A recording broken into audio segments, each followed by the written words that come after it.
కాబట్టి ఎక్కడైనా ఏదైనా దోషాలుంటే అవి మావి కావచ్చు, శాస్త్రమును నిందించకండి. శాస్త్రము మనకు అభయాన్ని ఇస్తుంది. ఇక్కడ మేము సింహలగ్నాన్ని ఆధారం చేసుకొని తెలంగాణ రాష్ట్రము ఎలా ఉంటుంది అనేటువంటి దాని మీద నేను నిర్ణయం చేసుకోవడం జరిగింది. ఇక్కడ ఏమిటి అంటే వర్షారంభ లగ్నం సింహలగ్నం.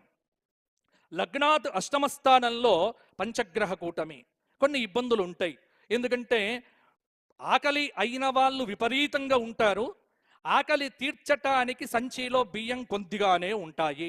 ఈ కొద్ది బియ్యాన్ని ఇంతమందికి పంచటం ఎలా అనేటువంటిదే సునిశ్చితమైన బుద్ధితో ఆలోచించి పంచాల్సిన బాధ్యత గౌరవనీయులైనటువంటి ముఖ్యమంత్రి వర్యుల మీద ఉంటుంది. ఇది కాస్త వారికి వారి బుద్ధి కుశలతకు ఒక చక్కటి బ్రహ్మాండమైనటువంటి అవకాశం అని మీరు గ్రహించండి. అలాగే కొన్ని ఇబ్బందులు ఉంటాయి. తుఫానులు, భూకంపాలు అప్పుడప్పుడు పలకరించవచ్చు.